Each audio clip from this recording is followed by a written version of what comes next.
Já chegou a hora de que comecemos com o primeiro apresentador, o professor Alessio Vecchio,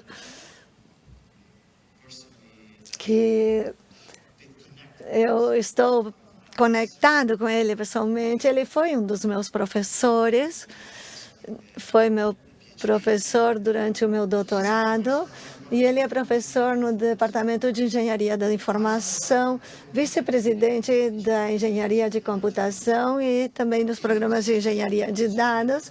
Ele também pesquisa sobre bioinformática.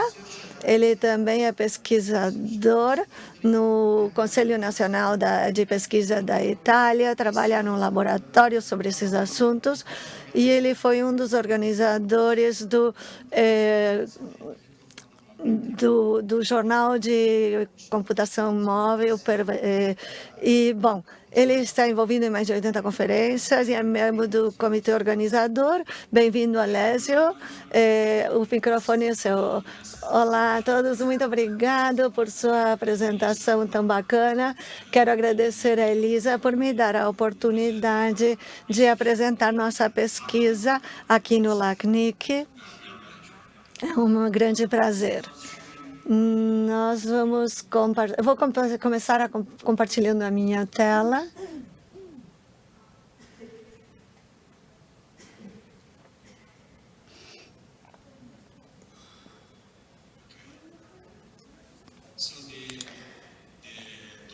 O assunto que vamos tratar nessa primeira apresentação é o consumo de energia para os protocolos de aplicações e do nível de transporte nos dispositivos do cliente.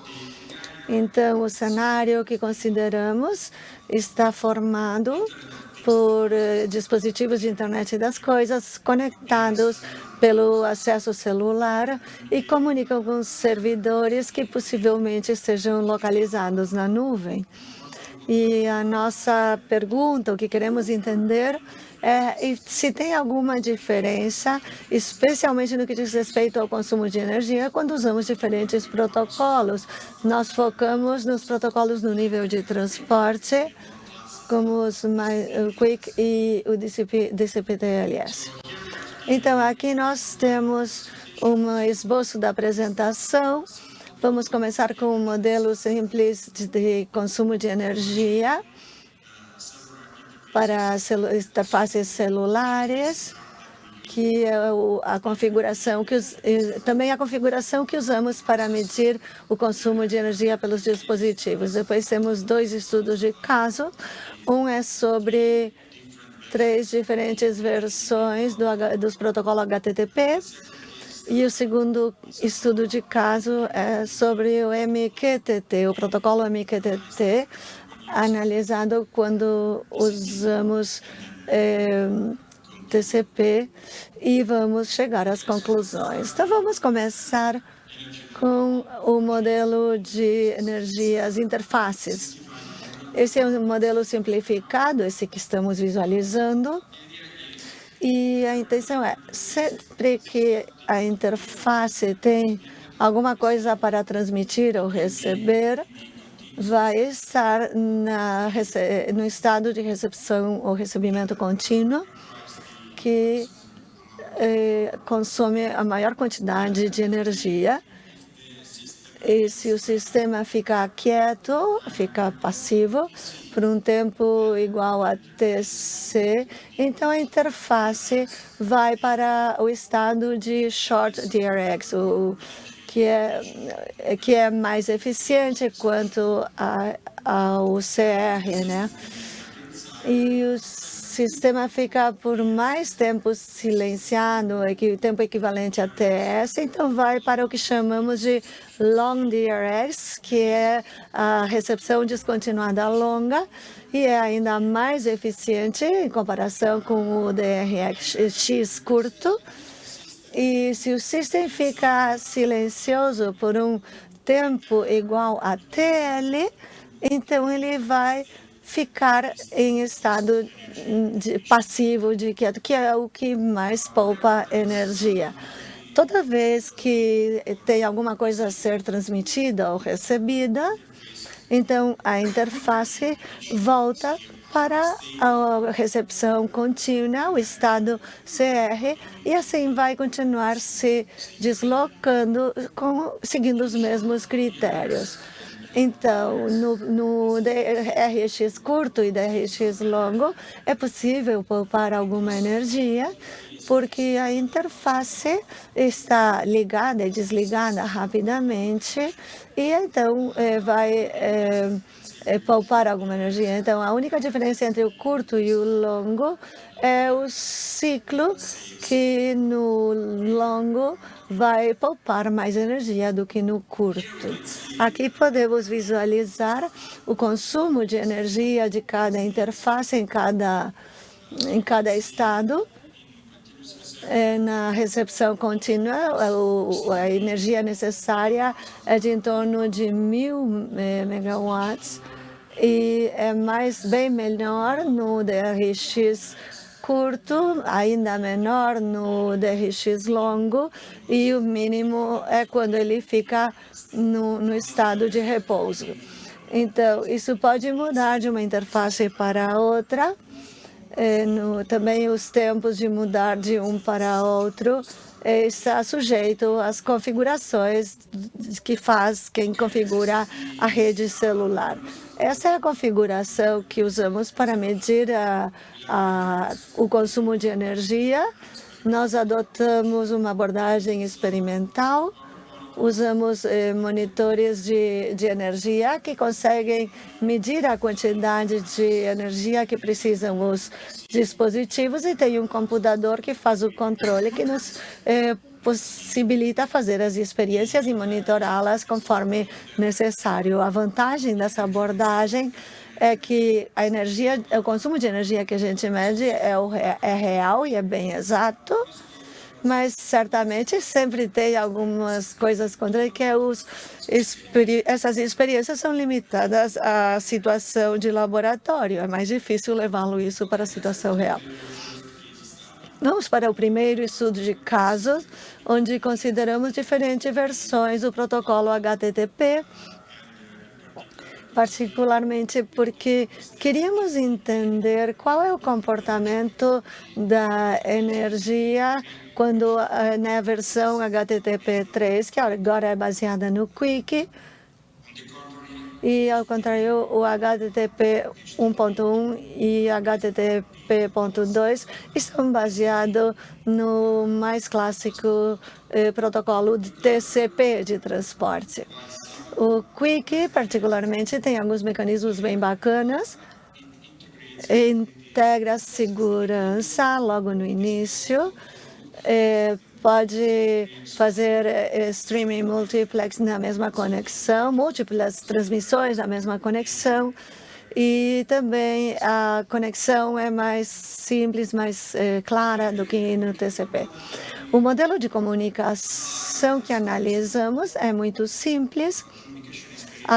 A comunicação é periódica, então o cliente manda uma solicitação HTTP para o servidor e vai receber uma resposta, e aí vai dormir, vamos dizer assim, até que tem que voltar a começar.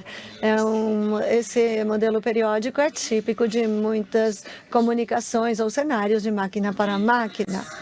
No lado do cliente, usamos computadores SBC ou single board e os smartphones, e para o outro usamos os serviços explorados. Do lado do servidor, usamos Cloudflare e também o Google Cloud Storage, servidores de armazenagem do Google Cloud. E exploramos diferentes distâncias do cliente, que estava localizado na Itália. Particularmente, usamos algumas instalações nos Estados Unidos e também na Austrália. Aqui temos a visão lógica da experiência. Temos o PC que controla o computador, que controla os monitores de energia, que estão conectados ao smartphone e ao Raspberry. Esses dois dispositivos encaminham as solicitações ao servidor, usando acesso via celular. e depois passam pela internet pública. Há uma pequena diferença na configuração que usamos para o Raspberry e o smartphone. O Raspberry Pi usamos um canal adicional que de fato é conectado via UART para comunicar os Raspberry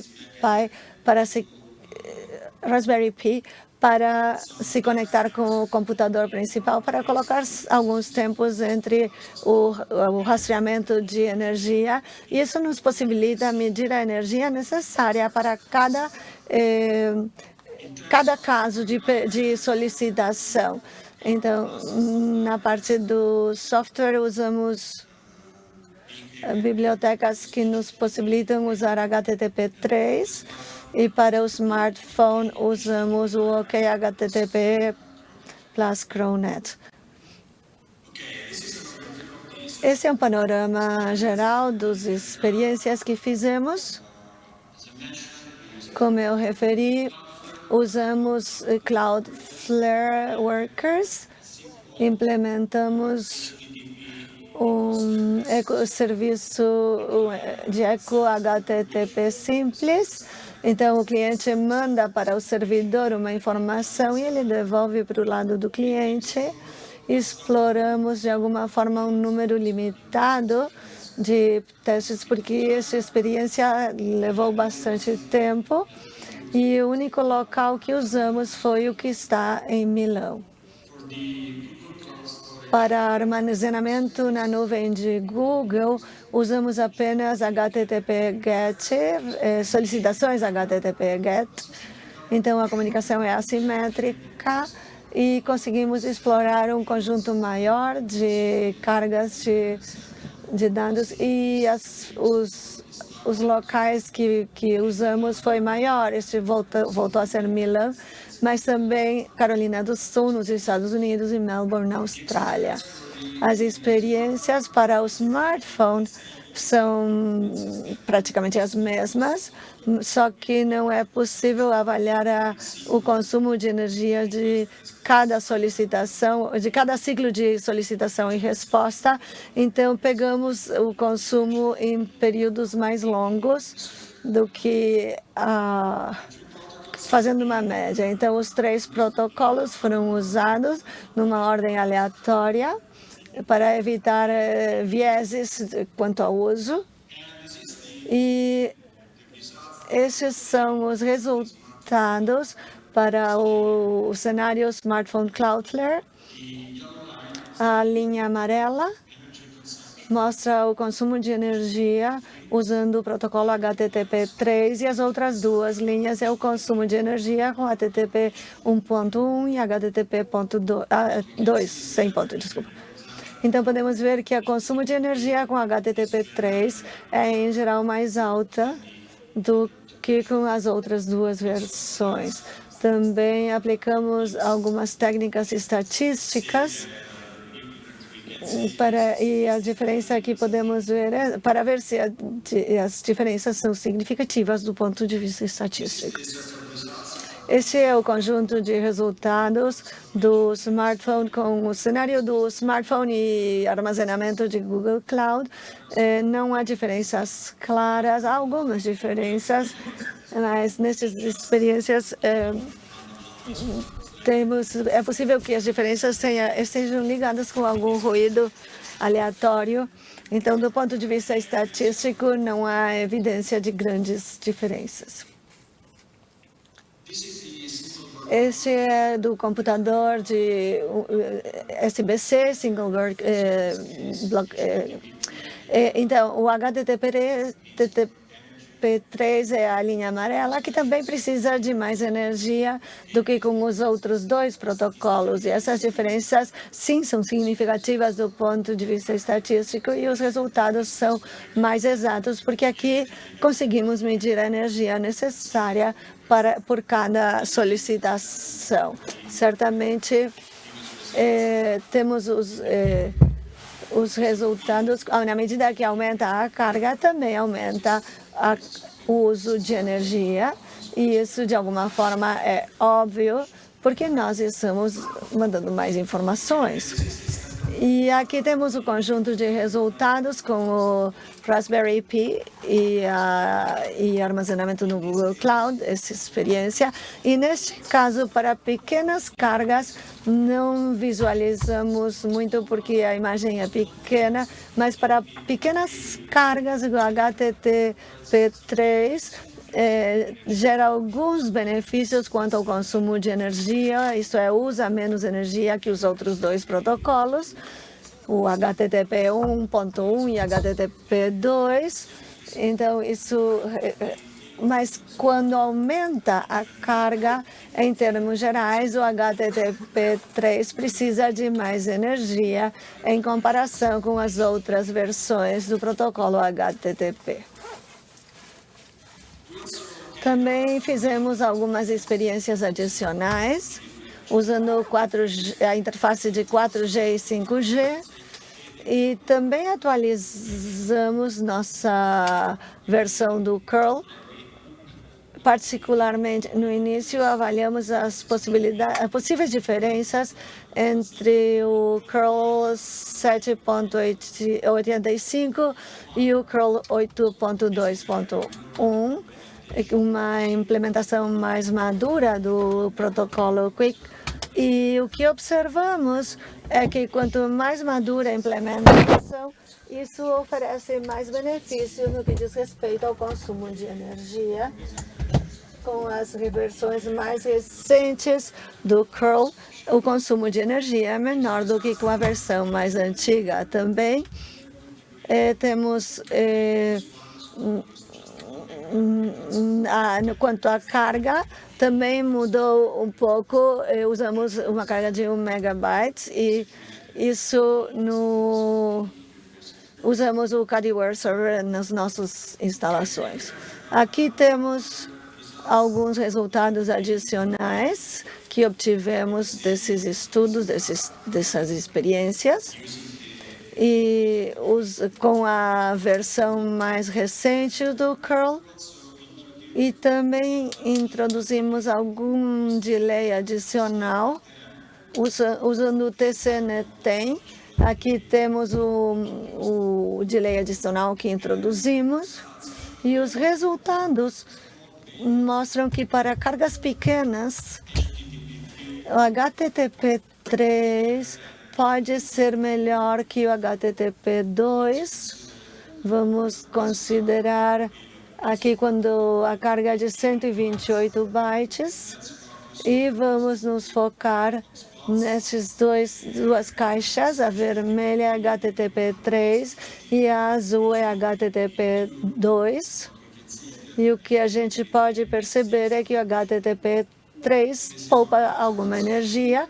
A mesma coisa aplica aqui, também aqui, aqui e aqui, quando o delay é aumentado artificialmente.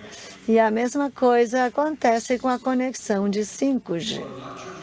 Para mensagens maiores, aí acontece exatamente o contrário, como podemos visualizar no gráfico de baixo, que já são 4 megabytes de carga. E, particularmente, podemos ver que, em geral, o HTTP3 precisa de mais energia comparado com o HTTP2. E isso conclui o primeiro estudo de casos. Vamos passar para o segundo, que está baseado num outro protocolo, que é o MQTT, que é um protocolo público de subscrição para dispositivos que precisam de poucos recursos. E a intenção é que os clientes interessados em receber alguma informação podem se assinar com um agente. Nós acreditamos que estão se assinando para a informação de temperatura, Então, quem que faz as publicações vai mandar as temperaturas para o agente que vai encaminhar essas informações para todos os assinantes. Nesse caso, também adotamos outras métricas, que é a idade das informações, isto é, o tempo das informações. Se queríamos medir mais alguma coisa, não apenas energia. Particularmente, essa idade da informação é usada porque nos dá uma medida de quão novos são os dados. Então, a idade da informação pode se definir como o tempo atual menos o horário dos dados mais recentes que recebemos. Com essa definição, essa idade da informação tem esse formato típico, e nós entendemos que recebemos um pacote que tem dados muito recentes, não recebemos nenhuma informação atual, então a idade da informação começa a aumentar até que um novo pacote é recebido nesse momento, e aí cai a idade da informação para esse valor. Depois acontece a mesma coisa, enquanto não se recebe nada, até que chega uma nova mensagem e cai, e depois vai continuar a crescer e assim por diante. Então, é por isso que ele não chega no zero pela latência da rede. Quando essas informações são recebidas do lado do assinante, isso faz algum tempinho. Então, esse é o impacto da latência da rede. Agora, se a gente se foca na média da idade da informação e consideramos a taxa de mensagens, tem uma curva típica que podemos observar, essa aqui. Então, vamos começar aumentando a taxa de mensagens. O que acontece é que a idade da informação média melhora, e melhora porque estamos mandando mensagens com maior frequência, mensagens novas. Então, numa determinada taxa de mensagens, o sistema fica sobrecarregado, e mandar mais mensagens só piora a idade da informação.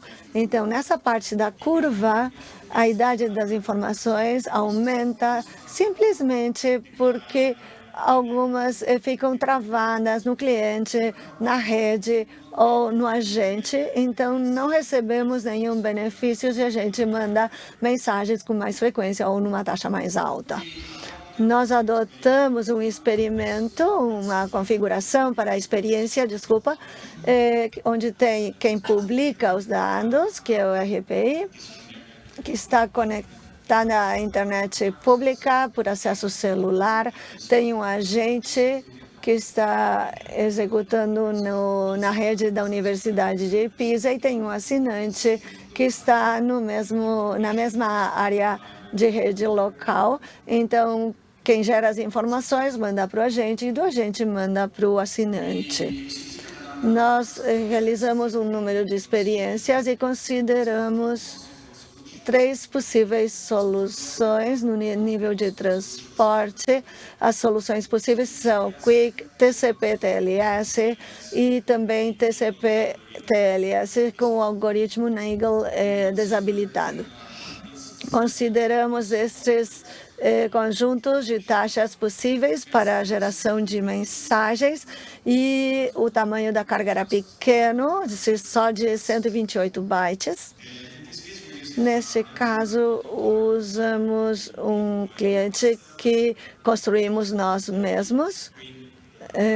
Usamos Queen com a implementação do protocolo Quick, e usamos a versão 1.3 do TLS, e não nos apoiamos em nenhuma capacidade de offload do segmento, porque o Raspberry Pi e as interfaces celular que usamos não admitiam. Esses são os resultados que obtivemos em termos de informações mais novas, mais recentes, e o que podemos perceber foi que o Quick, que é a linha azul,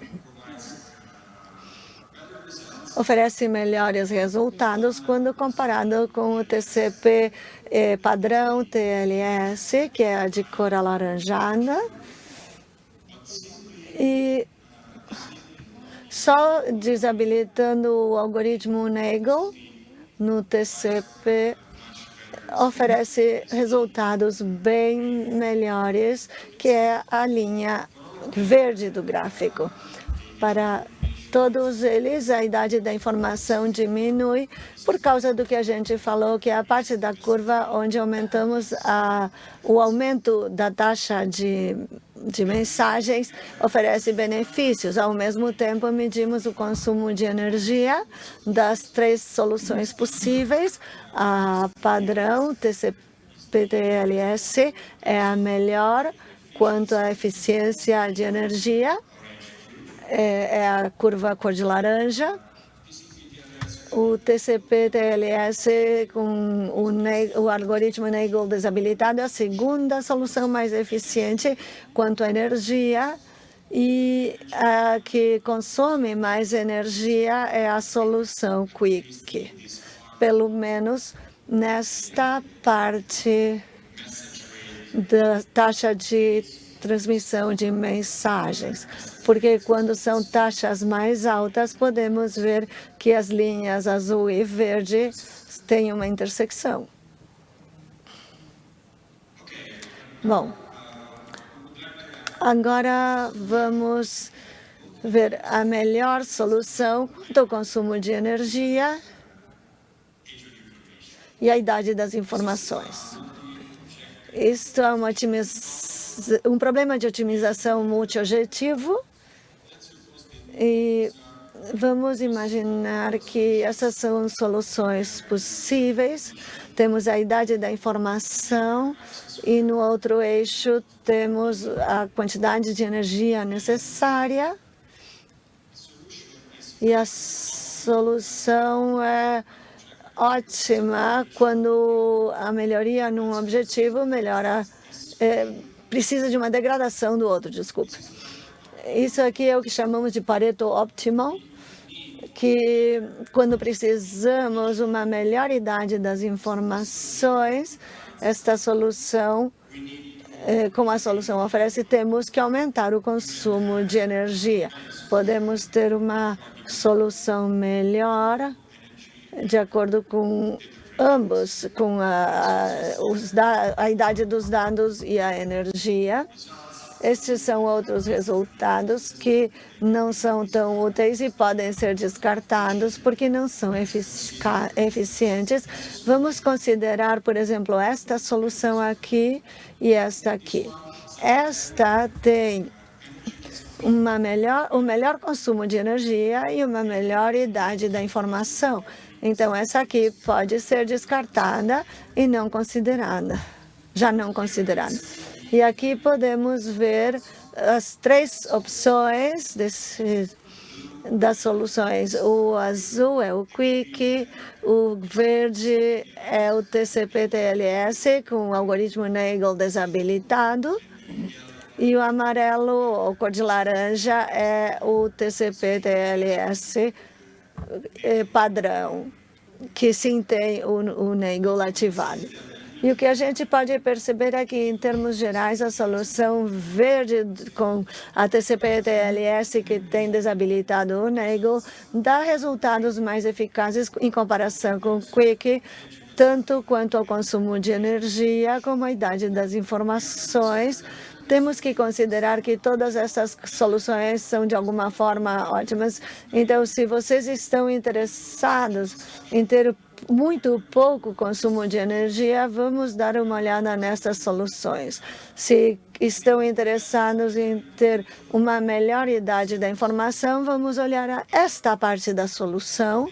Mas na maior parte do tempo, as soluções verdes são melhores do que as azuis. Eles meio que se sobrepõem, porque a diferença também não é tão grande. E nós repetimos as experiências várias vezes. e tem uma parte do espaço de solução onde o TLS com o algoritmo Nagel ativado oferece melhores resultados. Vamos para as conclusões. O que podemos dizer? Que há grandes diferenças em termos de consumo de energia entre o Quick e os protocolos mais tradicionais. Então, faz sentido avaliar todos eles. O grau de amadurecimento da implementação de Quick afeta significativamente o consumo de energia. Acontece isso também para a versão mais nova das ferramentas Cool. E também parece haver interação entre implementações do Quick que parecem ser importantes em termos de eficiência energética. Às vezes, o Quick é melhor do que o TCP e TLS por ter cargas menores, mas para cargas maiores, em geral, é o contrário que acontece. Outro resultado importante é que a agregação fornece grandes benefícios em termos de consumo de energia. Por exemplo, usamos aqui o algoritmo Nagel com agregação agressiva fornece um consumo bem melhor de energia, mas às vezes também aumenta a taxa de informação. Em geral, Quick pode ser melhor do que o TCP/TLS padrão, mas falta com um pequeno ajuste posterior, você torna ele até melhor e obtém melhores resultados, iguais ou melhores. Há também limitações que devemos considerar.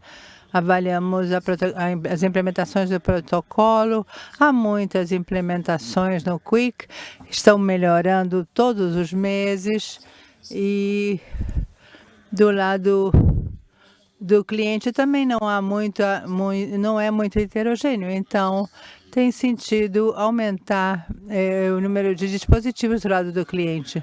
Quero agradecer também a todas essas pessoas porque elas participaram na produção desses resultados. Há um draft paper também dos resultados do MQTT disponíveis em archive. Se vocês tiverem qualquer pergunta, eu terei prazer em respondê-las. Obrigado, Alessio. Muito obrigada pela apresentação tão interessante. Convido todos vocês agora a fazer perguntas ao professor Alessio nos microfones da sala ou através do painel de Q&A no Zoom. Máximo, temos alguma pergunta na sala? Posso fazer uma pergunta rápida? Sim, claro.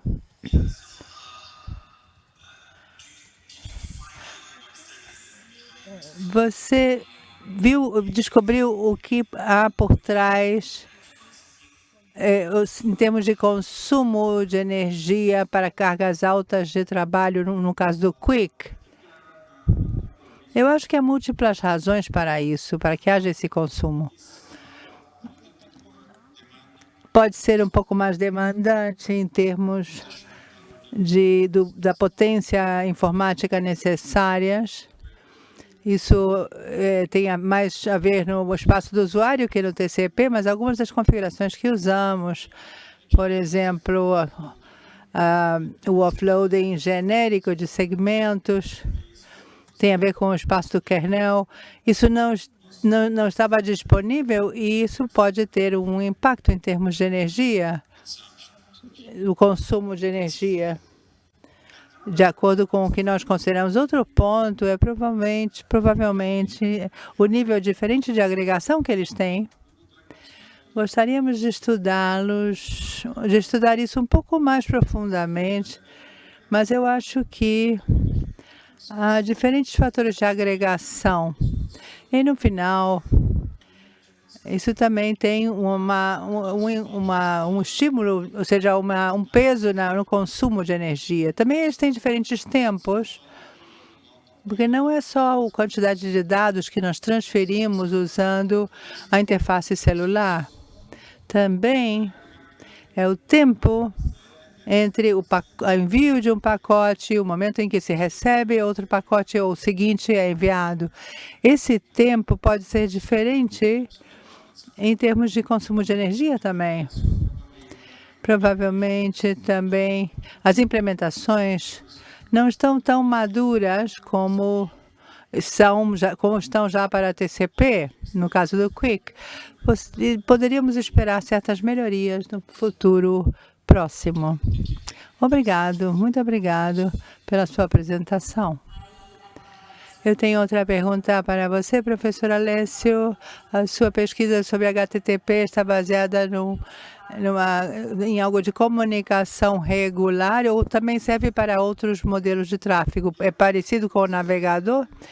Nós consideramos que o modelo de tráfego simples tem sentido porque tem a ver com a comunicação de máquina a máquina, é o cenário que basicamente consideramos como o mais interessante em termos de consumo de energia, mas também temos resultados limitados. Talvez possa compartilhar a minha tela. E provavelmente mostrar um pouco disso.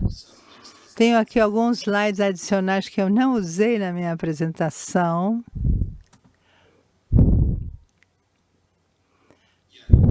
Aqui, encontrei. Nós realizamos um experimento simples, onde a comunicação é mais... Ou seja, tem a ver com a solicitação de HTTP, outras solicitações também pedindo para baixar recursos na página web. O que observamos é que, neste caso, a HTTP3 parece ter um comportamento bem melhor do que na comunicação periódica, no padrão de comunicação normal, padrão que nós vimos antes. Também parece haver paralelismos em termos de transferência de mais objetos e também seu impacto no consumo de energia. Podemos ver que o paralelismo 1 mostra aqui a energia necessária, o consumo de energia. Depois usamos o paralelismo 2, ou seja, outro nível, vamos dizer, não o 2, mas o 5. Vemos a quantidade de energia gasta para baixar a mesma informação, então isso diminui, dependendo do paralelismo. Muito obrigada, professor, obrigada por compartilhar. Obrigada novamente ao nosso convidado especial. Toda a sessão de trabalhos, nós sempre vamos ter um orador especial. Nesta sessão é o professor Alessio Vecchio e temos muito prazer de trazer profissionais desse calibre e profissionais em geral. Muito obrigado, professor, muito obrigado. Próximo apresentador, temos